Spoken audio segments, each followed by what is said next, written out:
The Black Magic House of GADHWA Village. In the state of Bihar, there's a village nobody visits after sunset. Locals say black magic once opened a door there, and the dead never fully closed it. My name is Arif, and after 15 years, I was going back to my ancestral village GADHWA for a family ritual. The roads were rough, ancient banyan trees looming over us like silent giants, and the distant sound of temple bells felt more like a warning than a welcome. The villagers, they didn't look at me with curiosity, they stared with concern. I saw an old man whisper to his friend, "He doesn't know. That house shouldn't be entered." That night, safe in my family home, I asked my aunt, "Why is the whole eastern part of the village empty?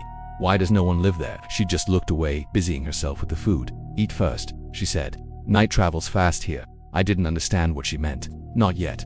The next morning I went exploring, my camera in hand for my vlog. I found it, an old courtyard with walls blackened by some ancient fire. As I approached, a goat tied nearby started trembling violently, refusing to cross an invisible line.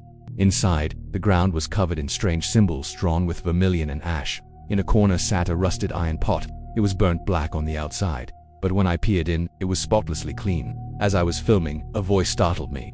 An old woman collecting firewood was yelling, "Don't touch anything." That's where she practiced Kalavidya. I paused my recording. "Who?" I asked. She hesitated, her eyes wide with fear. "The widow, the one who called spirits instead of sleeping." Then, she scurried away without another word. Later, a neighbor finally told me the full story. Decades ago, a widow named Saraswati lost her only child to a sudden fever. Doctors couldn't help, priests couldn't help. Desperate, she turned to a tantric, who lived deep in the forest. He taught her dark rituals, ways to summon the dead back to the world of the living. But in this village, black magic isn't about power. It's about debt. Every ritual demands a payment. Saraswati offered her own blood. By the time the villagers realized what she was doing, it was too late. They'd find her in that courtyard, whispering to shadows that seemed to answer back. One night, terrible screams echoed through the village, and then, a dead silence fell. The next morning, Saraswati was gone. No body, no funeral. Just a single set of footprints leading into the eastern house and stopping cold. The tantric vanished too. Since then, the village has never been the same. Dogs bark at empty floors. Babies cry at shadows. And one by one, families started moving out, leaving the eastern houses to the silence. That night, I was back in my room, reviewing my vlog footage.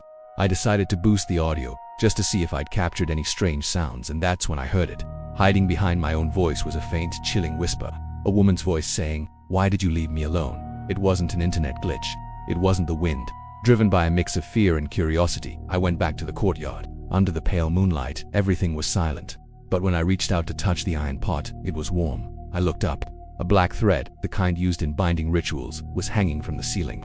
I decided I'd seen enough and turned to leave, but the door slowly pushed itself shut. Not a slam, just a soft, deliberate closure, as if by an unseen hand. I heard footsteps behind me. I spun around, nothing, and then I felt a cold breath on my neck. A voice whispered right in my ear, "If the living call the dead." The dead answered. My eyes darted to the iron pot. It was filling with blood, not dripping from anywhere, just appearing. Suddenly, the door burst open. It was the old woman from the forest, holding a lantern and a handful of salt. She grabbed my arm. Black magic is a debt. She borrowed a life from the spirits. Now she collects. Outside, the villagers were waiting, whispering prayers and holding mustard seeds and camphor. In the world of spirits, a whisper carries further than a shout. Inside the courtyard, a shadow began to take shape. It formed the silhouette of a woman's long hair, a thin, broken body, and hollow eyes that stared right at me. She reached out a shadowy hand. The old woman cried. She wants her child back. In that horrifying moment, I finally understood. My mother was Saraswati's niece. I carried her bloodline. I was the dead. The villagers created a boundary of burning camphor around the courtyard. The shadow woman retreated, but she didn't scream. Ghosts don't fear fire. They fear boundaries.